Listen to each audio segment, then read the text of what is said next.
माने आपणकर भिन्न भिन्न जिनस को रोजगार करि पारिबे एवं निजर गोडरे निजे ठिया होई पारबे। सरकार पाखरु जो 25 लाख टंकार प्रोजेक्ट अछि आनी पारबे। किए चावल फैक्ट्री लगेला, किए बड़ी फैक्ट्री लगेला, किए पापड़ फैक्ट्री लगेला, किए खलीदना फैक्ट्री लगेला, किए महम कैंडल तैयारी करबा फैक्ट्री लगेला, किए धूप काठी बनेबा फैक्ट्री लगेला।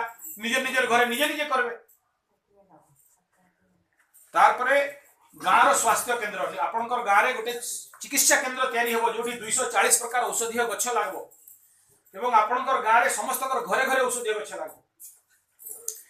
गाँव रो गोबर गोमूत्र रु तैयारी विभिन्न प्रकार प्रोडक्ट 100 प्रकार प्रोडक्ट तैयारी उत्पादन जिनस तैयारी होबो। फेयर लवली टू आरंभ करी कि साबुन पर्यंत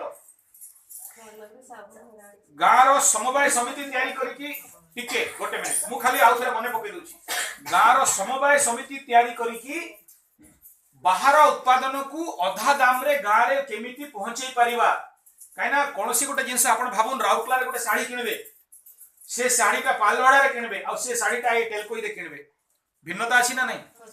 राउरकेला रे भलरु भल जिनस कम दाम रे मिली जिवो। काहे कि सेठु पुनी बोही हे कि टेलकोई की पालवाड़ा को आसबो, पालवाड़ा रो पुनी एतकी टेलकोई के आसबो, टेलकोई आपण जिबे नै कि आसबे।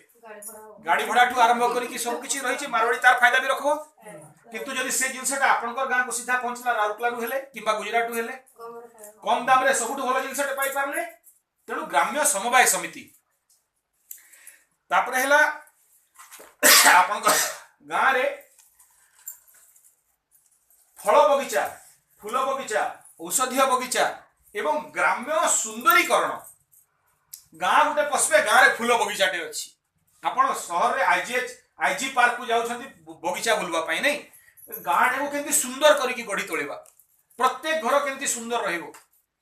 फिर अपने गाँव को हम स्वर्ग बनाएंगे, फिर अपने गाँव को हम स्वर्ग बनाएंगे।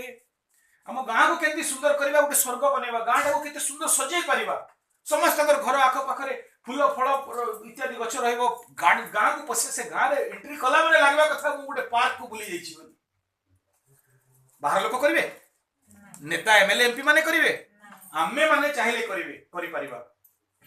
आम गाँ एही लक्ष्य नै कि ए सब कथा नै कि आसीछि।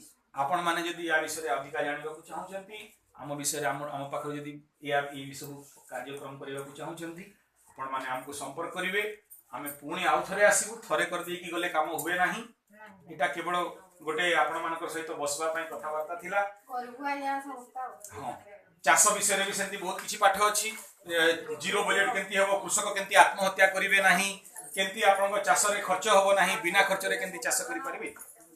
वो विषय समाप्त हैला। आपण मानकर जदि किछि प्रश्न अछि रोग बाबठू आरंभ करिकि जहा किछि पचारि पारंती, जो मा माने जीवा को चाहउछंती घरे रोसई अछि से माने जाई पारंती। आपण माने समस्त आसिले सेठी पई आपण मानकु बहुत साधुवाद।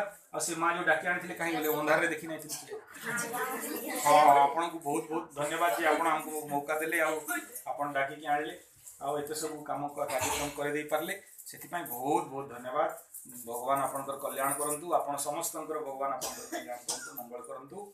आपनकर जीवन सुख शांति समृद्धिमय हो, समस्त प्रकार ग्रहरिष्ट नाश हो, आपनकर जीवन रे सुख शांति समृद्धि जाई पारे।